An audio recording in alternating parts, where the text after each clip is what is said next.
नमस्कार दोस्तों, आप किसी भी एग्ज़ाम की तैयारी कर रहे हैं, चाहे वो यूपीएससी हो, बीपीएससी हो, स्टेट पीसीएस हो, किसी भी एग्ज़ाम की हो, तो हिस्ट्री क्वेश्चन की आपको ज़रूरत पड़ेगी। तो ये ऑब्जेक्टिव सीरीज चल रहा है और ये हमारा सिंधु घाटी सभ्यता पर चल रहा है। 100+ क्वेश्चन है, ऑब्जेक्टिव क्वेश्चन। तो चलिए शुरू करते हैं। याद कर लीजिएगा, अच्छे से देख लीजिएगा एक बार। सबसे पहला क्वेश्चन, सिंधु घाटी सभ्यता को किस और नाम से जाना जाता है? सिंधु घाटी सभ्यता को और किस नाम से जाना जाता है? तो हड़प्पा सिविलाइजेशन। याद रखिएगा, हड़प्पा सिविलाइजेशन, सिंधु घाटी सभ्यता एक ही है। सेकेंड नंबर क्वेश्चन, सिंधु घाटी सभ्यता किस काल की थी? तो चालकोलिथिक। याद रखिएगा, सिंधु घाटी सभ्यता किस काल की थी? तो चालकोलिथिक। क्वेश्चन नंबर थर्ड देखेंगे, सिंधु घाटी सभ्यता की खोज किस वर्ष हुई थी? तो 1921 ईस्वी में। याद रखिएगा, 1921 ईस्वी में हुई थी। हड़प्पा स्थल की खोज किसने की थी? तो दयाराम साहनी ने। क्वेश्चन नंबर 5, मोहनजोदाड़ो की खोज किसने की थी? तो आर.डी. बनर्जी ने। मोहनजोदड़ो किस नदी के किनारे स्थित है? तो सिंधु नदी, जिसको इंडस भी बोलते हैं। याद रखिएगा, सिंधु यानी कि इंडस नदी के किनारे मोहनजोदड़ो स्थित है। क्वेश्चन नंबर 7, बहुत ही इंपॉर्टेंट क्वेश्चन है, याद कर लीजिएगा। हड़प्पा किस नदी के किनारे स्थित है? तो रावी नदी के किनारे। कौन सा स्थल मृतकों का टिल्ला कहलाता है, यानी कि माउंट ऑफ द डेड? तो मोहनजोदाड़ो को। बहुत ही इंपॉर्टेंट क्वेश्चन है, इसके जरूर याद रखिएगा। 9th क्वेश्चन, यानी कि 9वां क्वेश्चन, सिंधु घाटी सभ्यता का सबसे पहले खोजा गया स्थल कौन सा था? तो हड़प्पा। सिंधु घाटी सभ्यता का सबसे पहले खोजा गया स्थल कौन सा था? हड़प्पा।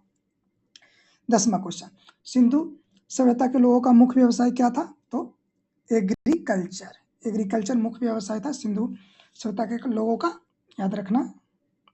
11वां क्वेश्चन, अब हम अर्बन प्लानिंग से क्वेश्चन बनाएंगे, यानी कि नगर नियोजन से। तो सबसे पहला क्वेश्चन, यानी कि 11th क्वेश्चन, सिंधु नगरों की सबसे प्रमुख विशेषता क्या थी? तो ड्रेनेज सिस्टम। ये याद रखिएगा, ड्रेनेज सिस्टम सबसे प्रमुख विशेषता थी, जिसको हम नली प्रणाली भी बोलते हैं। याद रखना। क्वेश्चन नंबर 12, सिंधु नगरों की सड़कों की रूपरेखा कैसी थी? तो ग्रिड पैटर्न थी। ग्रिड पैटर्न, याद रखना है, ग्रिड पैटर्न थी। अब महान स्नानघर किस नगर में था? तो मोहनजोदाड़ो में। महान स्नानघर किस नगर में था, जिसको ग्रेट बाथ भी बोलते हैं? मोहनजोदाड़ो में था। क्वेश्चन नंबर 14,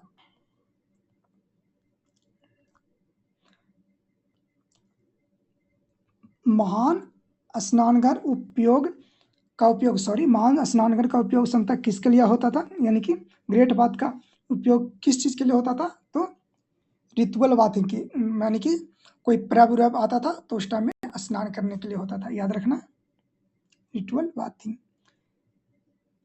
क्वेश्चन नंबर 15, किस स्थल पर गोदाम पाया गया था? तो लोथल। किस स्थल पर गोदाम पाया गया था? तो लोथल।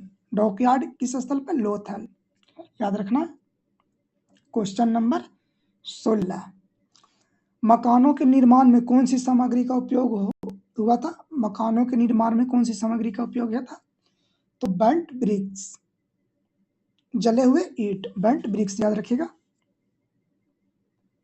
क्वेश्चन नंबर 17, किस नगर में अग्निवेदी के प्रमाण मिले हैं? किस नगर में अग्निवेदी के प्रमाण मिले हैं? तो कालीबंगन में। याद रखना, कालीबंगन में अग्निवेदी के प्रमाण मिले हैं। क्वेश्चन नंबर 18 पढ़ेंगे, किस स्थल से जुते हुए खेत के प्रमाण मिले? तो कालीबंगन। किस स्थल से जुते हुए खेत के प्रमाण मिले? तो कालीबंगन। क्वेश्चन नंबर 19, कौन सा स्थल गुजरात में स्थित है? लोथल। लोथल कहाँ स्थित है? गुजरात में। क्वेश्चन नंबर 20 देखेंगे, किस स्थल पर जलाशयों के प्रमाण मिले हैं? यानी कि एविडेंस ऑफ वाटर रिजर्वर। किस स्थल पर जलाशयों के प्रमाण मिले हैं वाटर रिजर्वर के? धोलावीरा। याद रखना है, धोलावीरा पे मिला है प्रमाण वाटर रिजर्वर के। Question number 21,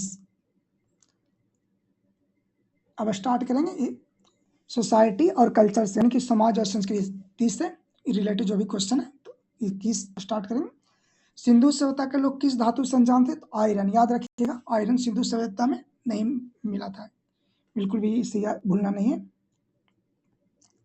question number 22, Sindhu सभ्यता की लिपि कैसी थी? तो पिक्टोग्राफिक। याद रखना, सिंधु सभ्यता की लिपि कैसी थी? तो पिक्टोग्राफिक। सिंधु लिपि में कितने चिन्ह हैं? तो लगभग 400 चिन्ह है सिंधु लिपि में, लगभग 400 चिन्ह है। क्वेश्चन नंबर 24 पढ़ेंगे। सिंधु सभ्यता की अर्थव्यवस्था कैसी थी? तो एग्रीकल्चर एंड ट्रेडेड वेस्ट। जो भी एग्रीकल्चर से रिलेटेड, कृषि से रिलेटेड ट्रेड होता था, उसी पर आधारित थी। क्वेश्चन नंबर 25, सिंधु मोहरों पर सबसे अधिक कौन सा पशु अंकित है? तो बुल। याद रखेगा, बुल यानी कि यूनिकॉर्न भी बोला जाता है उस टाइम। विच एनिमल जी most frequently seen on Indus hills, यानी कि सिंधु मोहरों पर सबसे अधिक कौन सी पशु अंकित है? तो बुल। याद रखना, बुल यानी कि यूनिकॉर्न। क्वेश्चन नंबर 26, सिंधु मोहरें किससे बनाई जाती थी? जो सिंधु की मोहरें होती थी किससे बनाई जाती थी? तो स्टीटेटाइट यानी कि सॉफ्ट स्टोन की बनाई जाती थी। क्वेश्चन नंबर 27, सिंधु लोग किस प्राकृतिक तत्व की पूजा करते थे? सिंधु लोग किस प्राकृतिक तत्व की पूजा करते थे? तो पानी और वृक्ष की। याद रखिएगा, वाटर एंड ट्री, पेड़ की। क्वेश्चन नंबर 28, सिंधु लोग किस देवी की पूजा करते थे? तो मदर गॉडेस, यानी कि मातृ देवी भी इसे बोलते हैं, मदर गॉडेस। क्वेश्चन नंबर 29, कौन सा प्रतीक भगवान शिव का प्रारंभिक रूप माना जाता है? तो पशुपति शील को भगवान शिव का प्रारंभिक रूप माना जाता है। क्वेश्चन नंबर 30, हड़प्पा स्थलों से किस प्रकार के दफन के प्रमाण मिले हैं? तो कंप्लीट ब्यूरियल, मतलब पूरी तरह से दफनाया हुआ, और फ्रैक्शनल ब्यूरियल, दोनों तरह के, मतलब अलग अलग करके दोनों तरह के मिले हैं। याद रखना। क्वेश्चन नंबर 31, ये सीरीज स्टार्ट होगा व्यापार और अर्थव्यवस्था से। तो 31 में क्या है? हड़प्पावासियों का मुख्य निर्यात उत्पाद क्या था? यानी कि मेन एक्सपोर्ट जो एक हड़प्पा से दूसरे जगहों पे भेजा जाता था, तो कॉटन टेक्सटाइल, यानी कि कॉटन उद्योग। याद रखना है, कॉटन उद्योग। क्वेश्चन नंबर 32, हड़प्पा वासी अफगानिस्तान से कौन सी धातु आयात करते थे? मतलब हड़प्पा वासी अफगानिस्तान से कौन सी धातु लाते थे? तो लेपिस लजौली। याद रखना है, लेपिस लजौली। क्वेश्चन नंबर 33, किस देश से सिंधु लोगों का व्यापार था? किस देश से सिंधु लोगों का व्यापार था? तो मेसोपोटामिया से सिंधु लोगों का व्यापार था। क्वेश्चन नंबर 34, हड़प्पा वासियों की प्रमुख माप इकाई क्या थी? तो डेसिमल सिस्टम। याद रखना है, डेसिमल सिस्टम प्रमुख इकाई थी। क्वेश्चन नंबर 35, किस स्थल से मनके बनाने के उद्योग के प्रमाण मिले हैं? तो चनहुद्रों से मनके बनाने के उद्योग के प्रमाण मिले हैं। याद रखना है। क्वेश्चन नंबर 36, कौन सा स्थल शंख उद्योग के लिए प्रसिद्ध है? तो नागेश्वर शंख स्थल के लिए प्रसिद्ध है। क्वेश्चन नंबर 37, उपकरणों के निर्माण में कौन सी धातु सबसे अधिक प्रयुक्त थी? तो ब्रोंज, यानी कि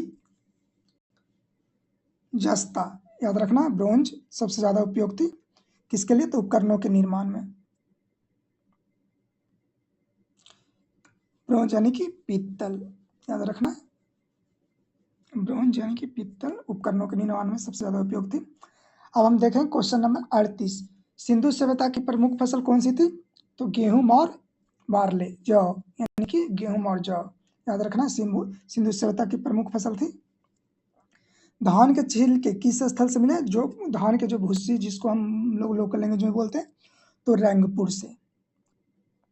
क्वेश्चन नंबर 40, किस स्थल से कपास की खेती के प्रमाण मिले हैं? यानी कि कॉटन कल्टीवेशन के प्रमाण मिले हैं? तो मोहनजोदाड़ो से। याद रखना है, बहुत ही इंपॉर्टेंट क्वेश्चन है। क्वेश्चन नंबर 41, अब इसे हम सेकेंड पार्ट में डिवाइड कर दिए हैं, यानी कि ये सेकेंड पार्ट आर्ट और क्राफ्ट से रिलेटेड है, यानी कि कला और शिल्प से। तो चलिए देखते हैं क्वेश्चन नंबर 41 में क्या है। निर्मित करती हुई प्रसिद्ध कांस्य मूर्ति कहाँ से मिली थी? तो मोहनजोदाड़ो से। निर्मित करती हुई प्रसिद्ध कांस्य मूर्ति कहाँ से मिली थी? यानी कि dancing girl image, famous bronze statue of dancing girl, Mohenjodaro से। याद रखना, मोहनजोदाड़ो से। क्वेश्चन नंबर 42, निर्मित करती हुई लड़की की मूर्ति किस धातु से बनी थी? तब ब्रॉन्ज की। याद रखना है, ब्रॉन्ज से। क्वेश्चन नंबर 43,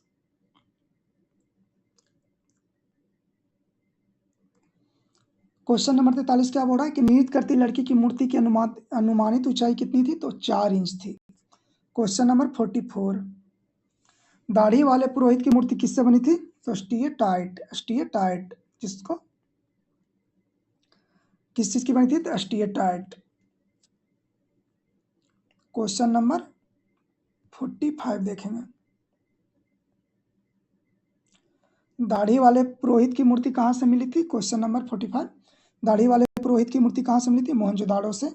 क्वेश्चन नंबर 46 देखेंगे, सिंधु घाटी सभ्यता में कौन सी कला सर्वाधिक विकसित थी? तो पोएट्री, यानी कि बर्तन। सिंधु घाटा में सर्वाधिक कौन सी कला सर्वाधिक विकसित थी? पोएट्री बनाना, बर्तन बनाने होने का जो काम होते थे, पोएट्री। आगे बढ़ेंगे, क्वेश्चन नंबर 47, क्वेश्चन नंबर 47 क्या है? सिंधु लोग किस प्रकार के बर्तन का उपयोग करते थे? तो पेंटेड पोएट्री, जो रंगे हुए बर्तन होते थे वो। सिंधु मिट्टी के बर्तनों में कौन सा रंग प्रमुख था? तो red with black design, red with black design. खिलौने बनाने के प्रमाण कहाँ मिले हैं? तो हड़प्पा और मोहनजोदड़ो से खिलौने के बनाने के प्रमाण मिले हैं। क्वेश्चन नंबर 50, खिलौनों की गाड़ियां व आकृतियों के लिए कौन सी सामग्री प्रयुक्त थी? तो क्ले, यानी कि टेराकोटा इसको बोलते हैं। खिलौनों की गाड़ियां व आकृतियों के लिए कौन सी सामग्री प्रयुक्त थी? तो क्ले, यानी कि टेराकोटा। क्वेश्चन नंबर 51 देखेंगे, जो कि अब स्टार्ट होगा धर्म और मान्यता से, रिलीजन एंड बिलीफ से। सिंधु लोग मुख्य रूप से किस देवता की पूजा करते थे? तो मदर गॉडेस की। याद रखना, मातृ देवी की। क्वेश्चन नंबर 52, पशुपति मोहर किस देवता का प्रतीक माना जाता है? तो शिव का। याद रखना, पशुपति मोहर किस देवता का प्रतीक माना जाता है? शिव का। सिंधु लोगों द्वारा कौन से वृक्ष पवित्र माने गए हैं? तो पीपल और नीम। सिंधु लोगों द्वारा कौन सा वृक्ष पवित्र माने गए? तो पीपल और नीम। पीपल और नीम को पवित्र माना गया सिंधु लोगों द्वारा। आगे बढ़ता है, क्वेश्चन नंबर 54, स्वास्तिक चिन्ह किस स्थल से मिला है? हड़प्पा। स्वास्तिक चिन्ह किस स्थल से मिला? हड़प्पा से। याद रखना, हड़प्पा से मिला है। क्वेश्चन नंबर 55, पशु बलि के प्रमाण कहाँ मिले? कालीबंगन से। पशु बलि के प्रमाण कहाँ से मिले? कालीबंगन से। अब हम डिक्लाइन, यानी कि पतन के बारे पतन से रिलेटेड, माने कि इंडस वैली सिविलाइजेशन का पतन कैसे हुआ, उससे रिलेटेड ऑब्जेक्टिव क्वेश्चन पढ़ेंगे। सबसे पहला जो 56 क्वेश्चन है हमारा, इसमें पहला है, सिंधु घाटी सभ्यता का पतन कब हुआ था? तो 1920 में। याद रखना, 1920 में। क्वेश्चन नंबर 57 बोल रहा है कि क्वेश्चन नंबर 57 क्या है? निम्न में कौन सा कारण इसके पतन का नहीं था? तो इंडस्ट्रियलाइजेशन इसके पतन का कारण नहीं था। बाकी फ्लूड्स, यानी कि बाढ़ था। फॉरेन इन्वेंशन, यानी कि विदेशी आक्रमण, ये भी इसका पतन का कारण था। अर्थक्वेक्स, भूकंप, ये भी इसका पतन का कारण था। लेकिन इंडस्ट्रियलाइजेशन, औद्योगिकरण इसके पतन का कारण नहीं था। क्वेश्चन नंबर 58, बाढ़ सिद्धांत किस विद्वान ने दिया था? आरएल रेक्स ने। इन्होंने बताया था कि बाढ़ फ्लूड थ्योरी के कारण ही हड़प्पा सिविलाइजेशन का पतन हुआ। तो कौन दिए थे? आरएल रेक्स ने। आगे बढ़ते हैं, 59 क्वेश्चन। 59 क्या बोला? आर्य आक्रमणकारी सिद्धांत किसने दिया था? तो मॉर्टिमर व्हीलर ने। मॉर्टिमर व्हीलर ने। याद रखना, आर्य आक्रमणकारी सिद्धांत किसने दिया था? तो मॉर्टिमर व्हीलर ने। क्वेश्चन नंबर 60, किस स्थल से भूकंप के प्रमाण मिले हैं? तो कालीबंगन से। याद रखना, भूकंप के प्रमाण कालीबंगन से। क्वेश्चन नंबर 61 जो स्टार्ट होगा डिस्कवरी और साइट से। तो धोलावीरा किस राज्य में स्थित में? गुजरात में। याद रखना, धोलावीरा कहाँ स्थित है? गुजरात में। हरियाणा में। क्वेश्चन नंबर 62, हरियाणा में कौन सा स्थल खुदाई में मिला है? तो राखी गढ़ी। राखी गढ़ी कहाँ? हरियाणा में है। किस स्थल पर, क्वेश्चन नंबर 63 देखिएगा, किस स्थल पर दोहरी नगर परियोजना के प्रमाण मिले हैं? दोहरी नगर योजना के प्रमाण मिले हैं। दोहरी नगर बोले तो सीटाडेल प्लस लोअर टाउन दोनों, तो धौलावीरा में। आगे बढ़ेंगे, क्वेश्चन नंबर 64 देखेंगे। भारत में सिंधु घाटी सभ्यता का सबसे बड़ा स्थल कौन सा है? तो राखी गढ़ी। याद रखिएगा, भारत में सिंधु घाटी सभ्यता का सबसे बड़ा स्थल कौन सा है? तो राखी गढ़ी। धान की खेती के प्रमाण किस स्थान से मिले? तो रंगपुर से। धान की खेती के प्रमाण किस स्थान से मिले? तो रंगपुर से। क्वेश्चन नंबर 66, कौन सा स्थल गोदाम यानी कि अनाज घर के लिए प्रसिद्ध था, यानी कि ग्रेनरी के लिए प्रसिद्ध था? तो हड़प्पा। किस स्थल पर स्टेडियम के प्रमाण मिले हैं? बताइएगा दोस्तों, किस स्थल पे स्टेडियम के प्रमाण मिले हैं? धौलावीरा पे। धौलावीरा पे स्टेडियम के प्रमाण मिले हैं। क्वेश्चन नंबर 68, कौन सा स्थल मिट्टी की मूर्तियों के लिए प्रसिद्ध है? तो हड़प्पा। हड़प्पा मिट्टी की मूर्तियों के लिए प्रसिद्ध है। किस स्थल से, क्वेश्चन नंबर 69, किस स्थल से दुर्ग दीवारों के प्रमाण मिले? तो कालीबंगन से। एविडेंस और फोर्टिफिकेशन वॉल्स कहां से मिले हैं? दुर्ग दीवारों के कालीबंगन से। क्वेश्चन नंबर 70, कौन सा स्थल समुद्री व्यापार का प्रमुख केंद्र था? तो लोथल। कौन सा स्थल समुद्री व्यापार का प्रमुख केंद्र था? लोथल। याद रखना। क्वेश्चन नंबर 71, बोल रहा है खोज के समय एएसआई के महानिदेशक कौन थे? Who was the director general of ASI during the discovery, यानी कि जॉन मार्शल थे। क्वेश्चन नंबर 72, सिंधु लिपि, एक मिनट दोस्तों, सिंधु लिपि मुक्ता कहाँ पाई जाती है? तो सील्स पे। सिंधु लिपि मुक्ता कहाँ पाई जाती है? सील्स पे। याद रखना।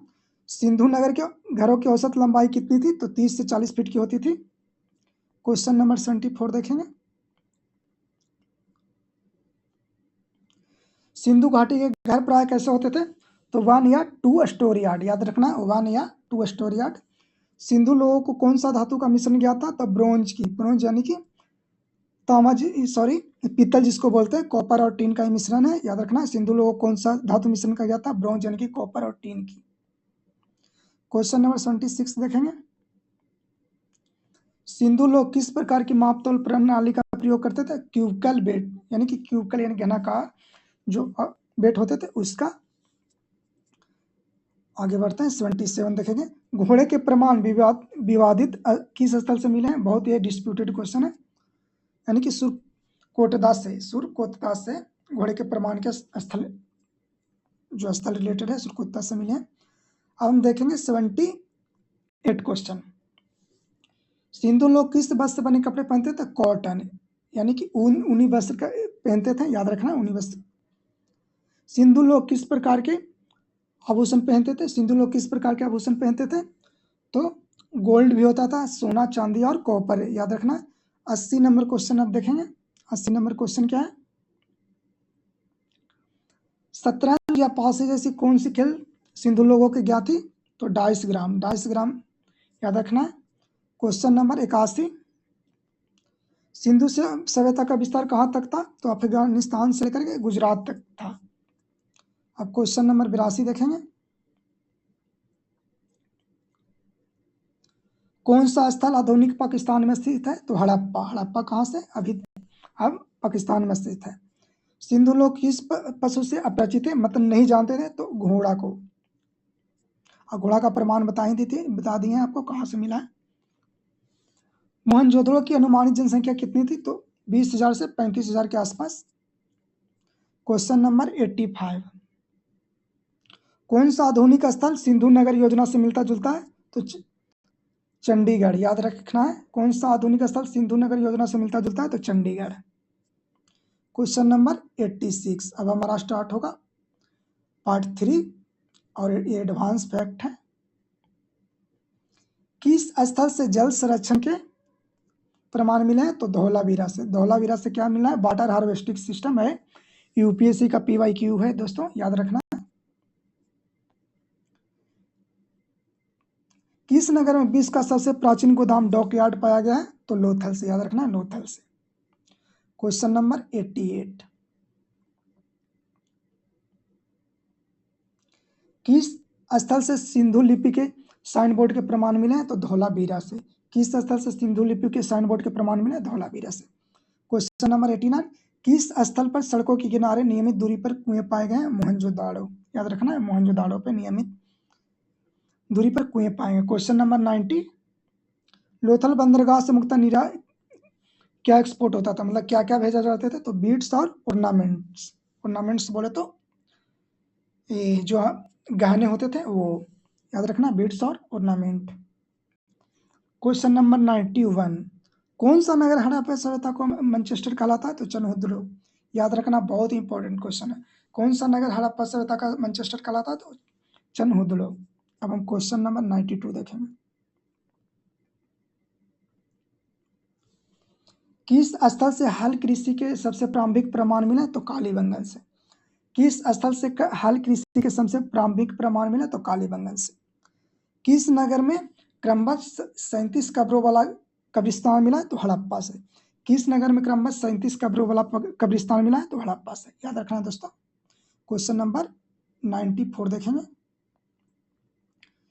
क्वेश्चन नंबर 94, सिंधु लोगों द्वारा कौन सी वस्तु निर्मित नहीं की जाती थी, तो याद रखना, आयरन टूल्स।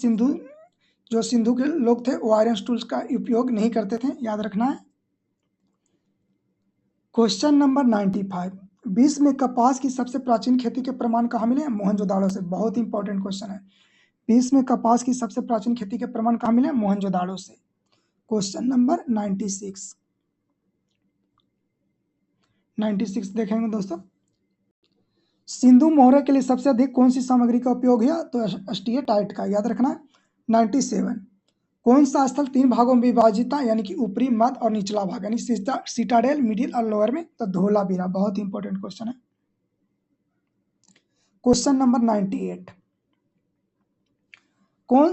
कौन से प्रमाण से पता चलता है कि सिंधु लोग साक्षर थे, मतलब कि पढ़े लिखे थे, तो सील्स और स्क्रिप्ट से। पशुपति मुहर पे कौन से पशु अंकित है, तो एलिफेंट यानी कि हाथी, बाघ, राइनोसोरस और बफेलो। गेंडा और बफेलो, हाथी, बाघ, गेंडा और बफेलो। याद रखना है। क्वेश्चन नंबर 100, 100वां क्वेश्चन दोस्तों।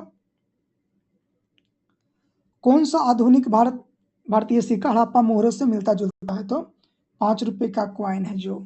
क्वेश्चन नंबर 101, किस स्थल पर पकी हुई ईंटों की सबसे प्राचीन प्रयोग मिले, तो कालीबंगन पे। याद रखना है। किस स्थल पर पकी हुई ईंटों की सबसे प्राचीन प्रयोग मिला है, तो कालीबंगन पे।